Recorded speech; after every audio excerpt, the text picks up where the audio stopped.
자, 하루 30분 명교육학. 이번 시간은 2부 교육사로 가세요. 1장 한국 교육사를 살펴보도록 하겠습니다.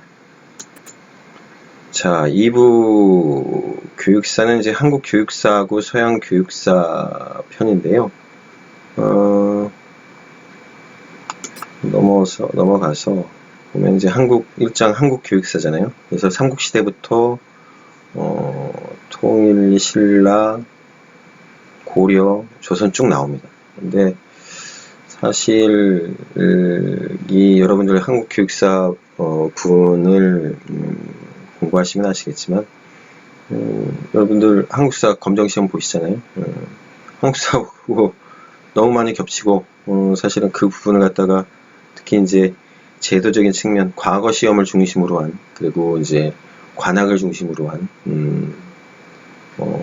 국자감이네, 주자감이네, 성균관이네 하는 그런 것들을 갖다 주로 보게 됩니다. 그래서 사실 저는 그걸 갖다가 다시 중원부원 하는 거는 의미가 없는 거라고 보고요. 여러분도 그냥 한번 쭉 읽어보시기 바랍니다. 읽어보시기 바라고 저희가 이제 볼 부분은 조선시대 이제 교육사상 부분으로 가서 그 부분부터 보는 걸로 하겠습니다. 자, 우리 책으로 해서 55페이지가 되겠습니다. 조선의 이제 교육사상이라고 하는 부분부터 살펴보도록 하겠습니다. 혹시라도 이제 시험에 저는 그럴 리는 거의 없다고 생각하는데요. 혹시라도 시험에 만약에 이제 이 한국 교육사 부분이 나온다라고 한다면 조선의 이제 교육사상과 관련되어 있는 내용이 나올 가능성이 정말 한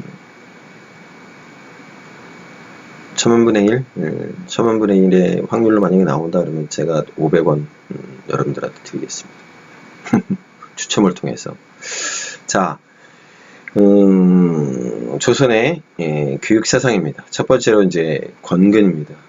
태어난 시기가 1352년이니까 말하자면 이 사람은 조선을 건국하는 그 시점. 조선의 건국이 이제 1392년이잖아요. 그러니까 조선이 건국되는 1392년에는 이 사람 나이가 40살이었던 거죠. 그래서 조선의 어떤 통치 철학을 만들어냈는데 기여를 했던 우리가 이제 아는 정몽주 정몽주는 이제 좀 더 앞선 사람이지만 고무렵 사람입니다. 고무렵 사람. 고려가 이제 멸망을 하고 조선이 건국되는 그 시점. 그래서 권근 같은 경우에는 명인륜, 인륜을 밝힌다라고 하는 것이죠. 명인륜을 통한 인재 양성을 강조를 했습니다. 그래서 수양의 덕목으로 공, 근, 관, 신을 내세웠다. 공공성이 있다라고 해야 되는 거죠. 요즘 말로 얘기한다면. 그다음에 근면해야 되고, 그다음에 관, 너그러워야 되고, 신, 믿음이 있어야 되고. 그러면서 이제 중요한 게 바로 이 수학 공부를 중요시했다라고 하는 거예요. 그래서 과거 시험에 이제 반영해야 된다. 그래서 저서를 갖다 이렇게 쭉 썼습니다. 특히나 이제 이 입학도설이라고 하는 것이 있는데요. 그림을 통해서 자기 자신의 이제 그 주장을 갖다가 그림으로 알기 쉽게 이제 풀이한 해설도입니다. 그래서 한국 최초의 시청각 교재다. 저는 조금 억지스러운 것 같은데. 어쨌든, 그렇게 이제 평가를 받고 있습니다. 그 사람이, 그 다음에 이제 이황이죠. 이황. 그래서 첫 번째로 이제 위기지약을 얘기합니다. 이황 그러면 이제 대표적인 게 이제 경. 우리 이제 뒤에 바로 나오겠지만 이 같은 경우에는 이제 성. 대표적으로 경과 성이라고 하는 것으로 대표되는 학자들이에요. 그래서 이황 같은 경우는 위기지약, 학문의 수단적 가치보다는 본질적 가치를 추구하는 것이다. 그래서 성인의 말씀과 가르침을 통해서 도리와 덕행의 참뜻을 깨닫고 몸소 실행하는 것을 얘기합니다. 그래서 위기, 나를 위한다라고 얘기하는데 이 나를 위한다라고 하는 의미 자체가 뭐냐면 여기 밑에 나오죠. 우리가 마땅히 실천해야 할 바가 덕행을 믿고 마음으로 이해하고 몸소 실천하는 것을 목표로 삼는 것이 바로 위기지약이에요. 나를 갖다가 갈고 닦는 거지. 그래야 다른 사람을 위한 것이 된다라고 하는 거예요. 이게 이제 반대로 이제 위인지약이 다른 사람을 위해서, 그러니까 다른 사람한테 선보이고자, 다른 사람한테 자랑하고자 하는 공부를 갖다가 이제 위인지라고 지약이라고 얘기를 합니다. 우리 이제 뒤에 이제 정약용이 나오는데요. 정약용은 위인지약이라고 얘기를 했어요. 말 그대로 이제 다른 사람을 위해서, 나를 위해서 하는 공부가 아니라 다른 사람이 복되고 잘 되게끔 하기 위해서 공부를 해야 된다. 그러니까 위인지약이다. 이렇게 이제 정약용은 얘기를 했거든요. 네. 그래서 이제 고등학교 뭐 윤리와 사상 같은 데서는 이제 이거 가지고 문제를 많이 냅니다. 위기지약, 위인지약 가지고. 자, 거경을 얘기합니다. 경을 우리 이제 기거한대 할 때 이제 이 거자인데요. 그러니까 경을 갖다가 이제 깃들게 해야 된다라고 하는 거죠. 지경이라고도 얘기를 합니다. 경의 정신과 태도를 유지한다라고 하는 거예요. 안에 이제 거한다라고 하는 거니까 있게끔 만들어야 한다. 그래서 경이라고 하는 것은 인간의 의지와 욕망을 초월하여 존재하는 천리를 인정하고 그것을 따라 살고자 할 때 인간이 갖게 되는 정신과 태도다. 일상생활에서 끊임없는 수행을 통해 자기 관리를 철저히 하는 것입니다. 그래서 천리를 보존하고 인욕을 제거하는 것. 그래서 존천리, 거인욕 이렇게 얘기해요. 제거하는 것은 오직 경의 실천에 의해 가능하다. 그래서 구체적인 이제 실천 방법으로 주일무적, 마음을 한 곳에 집중해서 마음을 흐트러뜨리지 않고 정제엄숙, 몸가짐을 단정히 하고 엄숙한 태도를 유지하고 성성, 항상 또렷한 정신 상태를 유지하고 이것이 바로 이제 거경의 실천 방법이 돼요. 그래서 이제 국리를 얘기합니다. 독서를 통해서 사물의 도리를 하나하나 밝혀내고 여기에 일관하는 천리, 즉 만물의 이치를 터득하는 것으로 경물치지를 말한다. 우리 경물치지라고 하는 말을 들어보았죠. 바로 이 국리의 이치를 끝까지 다한다라고 하는 의미예요. 끝까지 다한다. 그 다음에 이제 이입니다. 이의 대표적인 게 바로 이 성입니다. 하늘의 도리이자 성인의 경지에 도달하기 위한 진실하고 정성스러우며 성실한 마음과 노력을 얘기를 하죠. 노력. 참이요 거짓 없는 마음을 뜻하고 자신에 대하여 충실한 동시에 남에 대하여 정성을 다하는 것이다. 그래서 성실, 정성, 성의 이런 의미를 가졌다. 그래서 이제 교육의 목적을 갖다가 이제 얘기를 하는데요. 성인이 되는 것이다. 오륜과 오상의 도를 행하는 것이다. 오상은 여기 나오죠. 인의, 예지신, 오륜. 그래서 있어야 되는 것이 있다라고 하는 거예요. 윤리적인 것. 5가지가. 그래서 부자유친, 군신유의, 부부유별, 그 다음에 장유유서, 그 다음에 붕우유신. 그게 이제 바로 오륜입니다. 그래서 아무리 좋은 이상이라도 현실에서 실현되지 않으면 의미가 없다. 그러니까 우리가 보통 이제 이황 같은 경우에는 어떤 철학적인 측면을 갖다가 이제 강조, 비교를 하는 겁니다. 비교를 했을 때. 그래서 형이상학적이고. 그런데 반해서 이 같은 경우에는 현실을 갖다가 직시하고 현실의 어떤 방안들을 찾기 위해서 노력했다는 우리 보통 그렇게 얘기를 하거든요. 그래서 정치와 경제, 교육과 국방 등에 대해 전반적인 개혁을 도모하였고 구체적이고 점진적인 개혁 방안인 경장을 제시합니다. 그 다음에 이제 넘어가죠. 그러니까 이황과 이인은 임진왜란을 기점으로 해서 이제 임진왜란 이후로 넘어가면서부터는 이제 조선 후기에 해당이 되는 거거든요. 그러니까 사실은 그 시대적으로 보면 연대상으로 보면 그 임진왜란이라고 하는 것이 조선 중기에 해당이 되는 건데 바로 이황과 이인은 조선 중기 때 사람이고요. 임진왜란, 병자호란을 거치면서 조선 중기라고 하는 것은 상당히 연대상으로 좁고 짧은 기간 동안이고 급격하게 그냥 조선 후기로 넘어갑니다. 바로 이제 이 실학교육이라고 하는 것은 조선 후기의 사상적 어떤 흐름이 되겠습니다.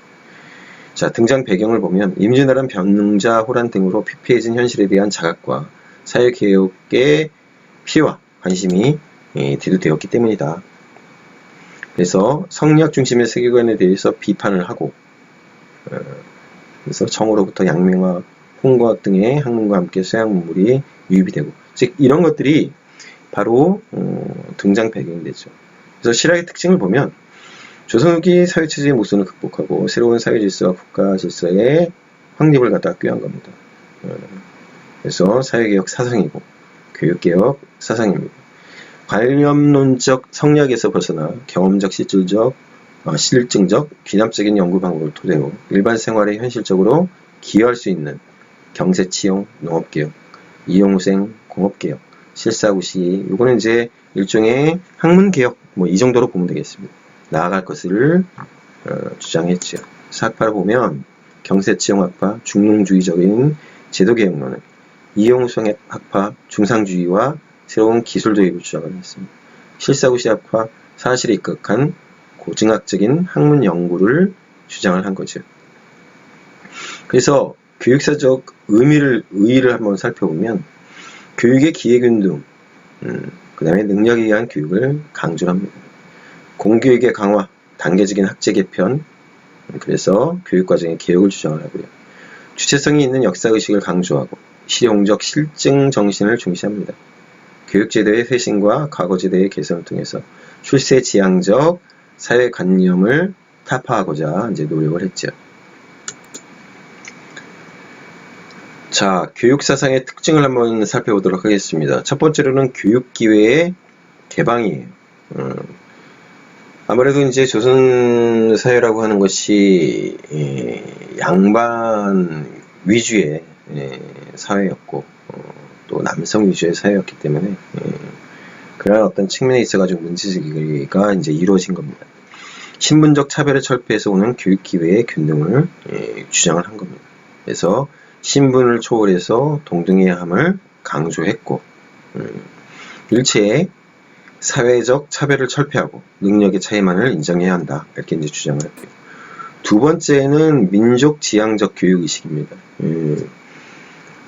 임진왜란 병자호란이라고 하는 것이 특히나 이제 병자호란이라고 하는 것이 굉장히 큰 사상적인 측면에 있어가지고 영향을 끼쳤는데요. 명나라에 대한 그게 이제 바로 이제 화이론이에요.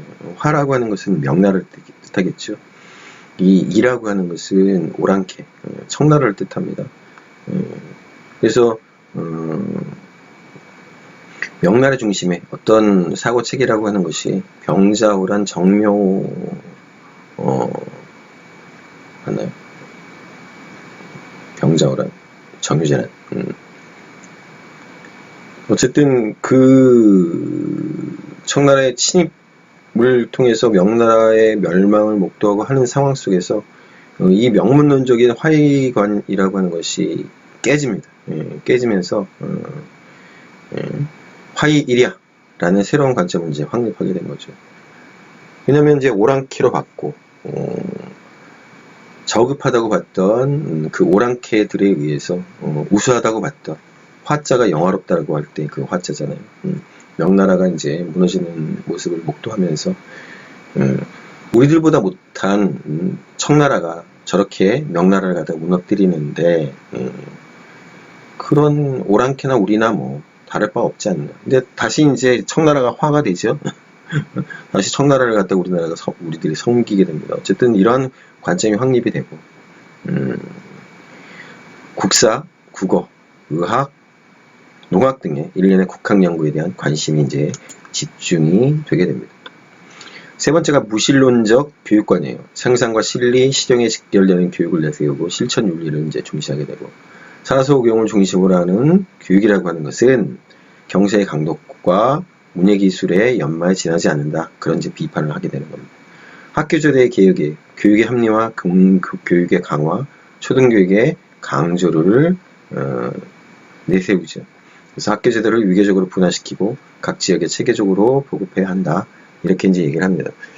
그래서 이러한 네 가지의 그런 어떤 교육사상의 특징을 보여주는 이 사상가들을 갖다가 이제 한번 살펴보도록 하겠습니다. 자, 첫 번째로 이제 유형원입니다. 우리가 보통 이제 실학 얘기할 때 제일 먼저 언급하는 사람이 유형원인데요. 교육의 기회균등을 통한 덕행인과 능력인 양성을 목표로 하였다. 그래서 서울과 지방으로 학교제도를 이원화하고 중앙 독점을 방지하고 지방인재를 육성해야 한다. 그래서 초등교육은 보통 의무교육, 중등교육은 능력 위주, 이러한 이제 교육을 얘기를 한 거예요. 그래서 과거제의 대안으로 또 공거제를 주장을 하면서 학교교육과 관리 선발을 일원화하자. 그래서 학교의 관리 선발의 기능을 위임하는 형태를 제시합니다. 신문제 타파로 능력에 따른 교육의 기회 균등을 주장하고 서원 교육을 갖다가 이제 비판을 해요. 그러니까 이제 이미 그 서원이라고 하는 것이 나타나서 그 유형원 시기까지 보면 한 150년 남짓인데, 그 사이에 어마어마하게 이제 서원이라고 하는 것이 이제 문제를 드러내게 되는 거예요. 말하자면. 그래서 이제 이런 교육을 갖다 이제 비판을 하고, 향약의 전국적인 시행을 통한 사회교육과 기술교육을 강조합니다. 근데 이제 여러분들 아시겠지만 향약이라고 하는 것이 굉장히 큰 병폐를 만들어냈잖아요.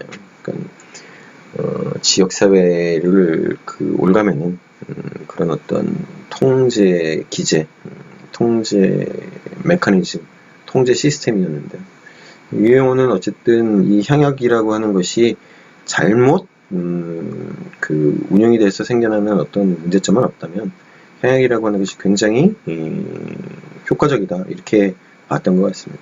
이 사람이 쓴 책이 바로 이제 이 반개수록입니다. 자, 그 다음에 이익이에요. 인간 평등 사상을 전제로 숙례, 예를 존중하고 근검하고 남녀 유별의 교육 이념을 제시합니다. 국가에 필요한 이제 양성을 강조하면서 주체성 있는 역사 의식이 필요하다, 이렇게 얘기했고, 과거제 개혁을 주장하고 민벌 사상과 산업합일의 생활관을 강조합니다. 그래서 얼마 전이었는데요. 최근년도에 이게 공부 방법과 관련된 책이 나왔습니다. 그래서 일신정공, 날마다 새로운 공을 온전히 한 서독지리, 글을 써서 질문을 함. 요 서독지리, 글을 써서 질문을 함을 얘기하는데, 글로 이제 표현하게 되니까 의문점의 핵심을 분명하게 파악하는 데 도움이 된다.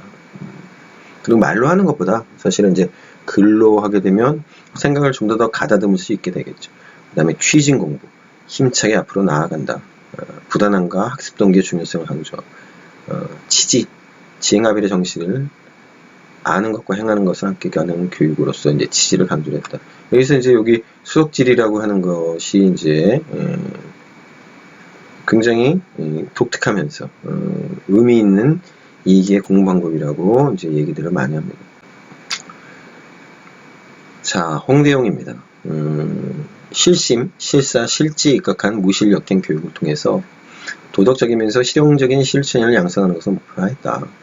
도덕교육과 사물교육의 결합 속에서 학문의 용, 쓰임이 뒷받침되는 유계와 기술적 학문을 실제적인 교육 내용으로 할 것을 주장합니다. 그래서 교육기회 균등을 위한 교육제도를 제안하고 의무교육제도를 실천하고자 했다. 초등교육은 누구나 다 받을 수 있도록 하고 모든 교육기관은 상하이 계통적 관련성과 계속성을 가지고 실력 본위로 진학시키고 관직에 등용해야 한다. 우리가 이제 앞서 봤지만 계통성이 아니라 단계성에 따른 교육. 홍대용은 이제 그 얘기를 했었다라고 하는 겁니다. 그 다음에 유명한 정약용입니다. 정약용. 수기. 나를 갖다가 잘 간수한다라고 하는 의미죠. 수기. 나를 갈고 닦고 잘 간수하는 수기와 위천하인. 위천하하는 사람이라고 하는 뜻이에요. 천하를 위에서 살아가는 사람. 바로 이제 이 수기와 위천하인이라고 하는 것을 통해서 사회적 자아실현, 즉 위인지역, 아까 말씀드렸잖아요. 이황과 다른 지점이라고. 말 그대로 위인이에요. 타인을 위해서 공부해야 한다라고 하는 얘기를 하는 겁니다. 그 다음에 공부의 목적은 많은 백성들에게 도움을 주기 위해 자신을 수행한다. 그래서 위천하인인 거예요. 위인지약인 거고. 자기 수용에 의해 능력인이 되어야 하며 국가와 사회를 위해서도 실용적인 사람이 되어야 한다. 바로 이제 이게 위천하인이에요. 자, 교육 내용으로 보면 이렇습니다. 덕행과 경술과 문예를 강조했죠. 도덕적이어야 하고, 그 다음에 학문적으로도 뛰어나야 됩니다. 그 다음에 문예, 예를 또 강조했어요. 그래서 덕행이라고 하는 것은 육덕, 지인, 성의, 중, 화를, 육행, 효, 우, 목, 인. 여기 좀 잘못됐는데요. 여기가 이렇게 가로가 쳐져야 되고 여기가 쉼표가 있어야 됩니다. 인, 임, 휼 이런 것들을 갖다가 이제 종합한 것이다. 다음에 경술, 십경, 사서, 육경 이 지식을 실제에 이용해야 한다. 그래서 정약용을 많은 사람들이 조금 실학이라고 하는 관점에서 얘기를 하다 보니까 그런데 정약용도 성리학자입니다. 성리학자예요. 물론 이제 정약용이라고 하는 사람이 천주실이라고 하는 기독교의 영향을 굉장히 많이 받은 사람이 이제 정약용인데요. 어찌됐든 이 정약용도 맹자의 본래의 어떤 뜻, 맹자가 본래 얘기하고자 했었던 그 사상의 원류에 가 닿아야 된다라고 하는 것을 주장했던 성리학자입니다. 성리학자예요. 다만 그것을 갖다가 이제 해석하는 데 있어서 기존의 학자들과는 다른 방향에서 맹자를 갖다가 파악하려고 했었던 사람이에요. 그 다음에 이제 문예. 그래서 예학사어 서수가 나오는데 수를 강조했다. 그래서 국학을 교육 내용으로 하여 가르칠 것을 강조를 한 겁니다. 그 다음에 이제 대표적으로 오학론을 얘기를 해요. 오학론. 성리학, 훈과학, 문장학, 과거학, 술수학 등 당시의 학문적 경영에 대해서 이제 비판을 한 겁니다. 그 내용은 이제 여러 개 나와 있으니까 여러분들이 보시면 되고, 어떠한 문제점들이 있었는지. 그러면서 이제 불가 독설도 얘기를 합니다. 천자문이나 사략이나 통감조료를 일켜서는 합니다. 천자문은 여러분들 하늘 천 따지. 왜냐면 말을 갖다가 이제 네 자씩 끊어가지고 조어를 했는데 이게 문법적으로도 맞지도 않고 그렇죠. 하늘천 따지 뭐 이렇게 얘기를 하는데 거물련 누르왕. 근데 그게 말이 안 되는 거예요, 사실은. 그리고 이제 실제로 현실에서 쓰이는 어떤 한자의 그런 어떤 유용함이라고 하는 것도 떨어지고, 이 사략이나 통감조료 같은 경우에는 중국의 역사, 중국의 왕의 어떤 지적, 뭐 내지는 통치술 이런 것들과 관련되어 있는 거거든요. 그것도 지금으로부터 1000년, 2000년 전 뭐 그런 얘기들이니까 이런 것들을 왜 읽냐는 거예요. 그러면서 이제 정약용이 교육개혁안을 목민심서 흥학조에서 얘기를 합니다. 학교는 이해와 악을 배우는 곳이다. 그 다음에 육서를 통해서 폭넓은 교양교육이 이루어져야 한다. 이런 것만 보면은 육서 강조하고, 왜냐면 시경, 서경, 그 다음에 주역, 이런 것들이 이제 이 육서에 들어간 충추, 예기, 이런 것들. 그런 것들도 사실은 어떤 면에서 보면 사약이나 통감조림하고 그렇게 크게 다르지 않은데. 예. 이런 것들을 갖다가 이제 강조하는 거 보면 이 사람도 그냥 어쩔 수 없는 성리학자 아닌가, 뭐 그런 생각이 들 때도 있어요. 하지만 이제 좀 다르죠. 목민심서라든가 후민심서라든가 뭐 경세유표라든가 뭐 이런 것들을 보면 분명히 이제 그런 어떤 현실적인 시초적인 측면이 있어가지고 어떤 대안들을 갖다 모색하고 했었다는 측면이 있어가지고 분명히 그런다. 이런 육서 강조하고 하는 거를 보면은 조금 뜨한 측면이 있어요. 학이라고 하는 것은 스스로 배우는 것이다. 그리고 이제 학당의 시설을 정비해서 수적을 널리 비치한다. 그 다음에 단아방정한 사람을 뽑아서 제장으로 삼아서 스승이 되기 위해서 예로서 대응을 위해서 염치를 기르게 한다. 그 다음에 이제 이런 얘기들은 이제 쭉 나옵니다. 여러분들 한번 읽어보시기 바라고. 그 다음에 이제 최한기입니다. 저는 이제 이 최한기라고 하는 사람을 앞서 이제 뭐 정약용도 좀 주목할 만한데 최한기라고 하는 사람을 좀 주목할 필요가 있다고 봐요. 왜냐면 이제 이 사람의 이제 주장 때문에 그렇습니다. 경험은 지식과 사고의 근간으로 유아기의 경험과 습관은 힘 비단에 물을 들이는 것, 연습하는 것과 같다. 이 얘기는 우리 이제 로크, 앞서 우리 로크 봤습니다. 타블라 라사, 그렇죠. 백지설 얘기, 그거하고 똑같은 얘기를 하는 거예요 지금. 물론 이제 최한기라고 하는 사람은 연대로 보면은 로크보다 200년 가까이 이제 뒤에 사람이니까 200년 정도 뒤에 사람이니까는 뭐 그런 어떤 나라는 달라도 시기상으로 보면 최한기가 충분히 그런 어떤 영향을 받았을 가능성이 저는 충분히 있다고 보는데 어쨌든 이 얘기를 한 겁니다. 그래서 성리학에서 주장하는 선함적인 인간의 이성력을 부인을 해요. 그러면서 인간은 경험에 의한 지식, 실용성 있는 지식의 확충을 위해서 끊임없이 노력해야 한다. 그래서 일상생활은 교육과의 관계를 통해서 그 존재 가치가 결정되고 교육활동은 일상생활 속에서 가치가 심화된다.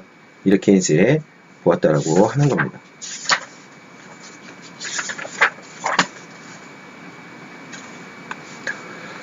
자, 그 다음에 최한기는 수학, 천문, 지리, 의술 등을 강조하였습니다.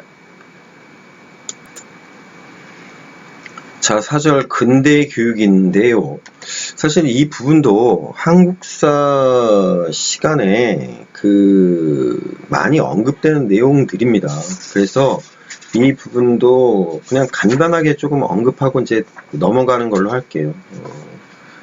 그래서 근대 교육을 보면 근대의 교육의 시작 이렇게 돼 있죠. 그래서 교육기회의 보편화라고 하는 것을 갖다가 이제 꾀하기 시작합니다. 특히 이제 이 가보 개혁을 기점으로 해서 신문제가 폐지가 되고 과거제도가 이제 폐지가 되면서 모든 계층에 대한 교육의 기회균등의 이념이 이제 확산이 됩니다. 교육의 세속화, 실용적 과학적 지식을 이제 중시하는 사고가 확산이 되고 다양한 교육론이 이제 제시가 됩니다. 국민교육론, 그다음에 유아교육론, 여성교육론, 실업기술교육론 이런 것들이 이제 되돌리게 됐다라고 하는 거고. 근대 학교들이 이제 나타나게 되죠. 그래서 근대 학교 뒤에 이제 뭐 여러 가지가 있습니다. 국가에서 세운 학교들도 있고, 사학, 특히 이제 선교사를 중심으로 한 학교들, 그리고 뜻있는 우리나라 이제 우리나라 사람들이 세운 이제 근대 학교들이 있는데, 그런 근대 학교들의 이제 특징이 이런 겁니다. 사학이 크게 이제 공헌을 했다라고 하는 겁니다. 사학이 사립학교들이 민족의식 고취와 항해운동을 위한 인재들을 배치하는 근간이 되었고 초등교육의 의무화에 공헌을 합니다. 그래서 교육의 기회균등과 민주화에 공헌을 하였다. 학제의 기본적인 틀을 마련하고 근대적인 교육과정을 수용하게 합니다. 근대학교의 관학은 외국어 교육, 실업교육, 교원 양성 교육에 이제 치중하게 됩니다. 그래서 근대학교의 이제 전신들이 이제 쭉 나오는데 주로 이 근대학교의 전신들은 관악들이에요. 관악들. 그래서 관악이 아니더라도 정부의 관여가 꽤 깊이 들어가 있는 그런 학교들이 이제 근대학교의 이제 전신으로 나타나게 되고, 그러면서 이제 갑오개혁기에 이제 학교 제도라고 하는 것이 마련이 되죠. 그래서 소학교, 중학교, 한선사범학교 이런 것들이 정부 주도로 만들어지게 됩니다. 그 다음에 이제 중요한 게 선교사에 의한 기독교계 근대학교들이 이제 쭉 만들어지죠. 그래서 신학문의 수입, 봉건적 계급 사상의 타파, 남녀 평등 사상, 실업교육의 중요성을 강조를 하고 민족교육의 한 부분을 담당합니다. 그러면서 이제 민간의 이제 근대학교들도 쭉 만들어지죠. 원산학사, 흥화학교, 뭐 점진학교, 그 뒤에 뭐 휘문 같은, 그다음에 이제 숙명, 정신 이런 학교들이 근대학교들이 쭉 만들어지게 됩니다. 그러면서 이제 갑오개혁이라고 하는 것이 굉장히 이제 중요하게 되는 건데요. 갑오개혁이라고 하는 것은 좀 우리 이제 자의적인 측면보다는 타의적인 측면이 있었죠. 어쨌든 그래도 이 갑오개혁이라고 하는 것이 근대 사회로 진일보하는 그런 어떤 기로에서 굉장히 중요한 역할을 하게 됩니다. 그래서 교육의 영향을 한번 보죠. 학무학문이라고 하는 게 이제 설치가 되죠. 그래서 예조를 폐지하고 교육과 학무를 담당하는 이제 기관으로 학무학문. 그래서 국민교육의 확대를 이제 강조를 하게 됩니다. 영재교육의 시급함을 강조하고 근대 문물의 수입을 위한 정부의 적극적인 해외 유학생 파견을 명시하게 됩니다. 그 다음에 전고국을 설치를 해서 과거제를 폐지하고 문물과 귀천에 구애되지 않는 인지의 등용을 천명하고 시험 내용으로서 신지식을 포함한다. 이런 것들은 이제 고시를 하게 됩니다. 그 다음 이제 중요한 게 교육 입국 조서예요. 근대적 시대 정신에 부응하는 교육의 목적과 필요성을 밝힌 교육 방침입니다. 그래서 교육이야말로 국가 보존의 근본이다. 그래서 이제 주요한 내용을 보면 근대적 국민 교육 제도를 수용한다. 전인 교육을 이제 강조합니다. 그래서 3대 강령으로 덕육, 체육, 지육을 제시하고 실학 정신의 추구, 실용적 교육의 보급을 강조하면서 근로와 역행의 정신과 습성을 기를 것을 역설하고 교육의 사회 개조 기능을 중시합니다. 그리고 국사와 국문을 강조하죠. 그 교육사적 의의를 보면 구교육과 신교육을 구분짓는 계기가 되고 교육을 국가보존과 발전의 수단이자 사회 개조를 위한 방편으로 인식하고 그 다음에 근대적인 학제의 확립에 이제 기여를 합니다. 3.6 앞서 나왔죠. 지덕체 강조하고 교육이 지향해야 할 전인적 인간상을 제시합니다. 자, 5절로 넘어가서 일제 식민지 교육. 이것도 여러분들 저 한국사 시간에 다 보는 거니까 그냥 이것도 간단하게 그냥 몇 가지만 지적하고 넘어갈게요. 특징, 동아주의. 일본은 이제 동화시키는 교육. 우미나 정책을 쓰고 그 다음에 민족 말살 정책이라고 하는 것을 구사하게 되는데 바로 이제 이 세 가지가 특징이 됩니다. 그래서 이제 시기별로 특징이 있죠. 그래서 1차, 2차, 3차, 4차. 그러니까 조선 교육력이 이제 4차례에 걸쳐서 선포가 되고 그래가지고 요거에 따라서 이 조선에 있는 우리나라 식민지인들에 대한 교육이 이제 이루어지게 되는 거죠. 그래서 1차부터 이제 4차까지 이거는 이제 합방 이후고 그래서 이제 이 통감부의 교육 정책 1906년 통감부가 이제 설치가 되면서 10년 합방되기 전까지 우미나 정책과 친일 교육이 강화되고 사학의 통제, 교과용 도서의 이제 검인 정책. 그래서 1차부터 4차까지 이 조선 교육령이라고 하는 것이 이제 공포가 되고, 그러면서 이 일제시대 식민지 교육이라고 하는 것이 이루어졌다라고 하는 것이, 여러분들 요거 봐주세요. 뭐 한국사 시간에 배웠던 거하고 그렇게 크게 다르지 않은 내용입니다.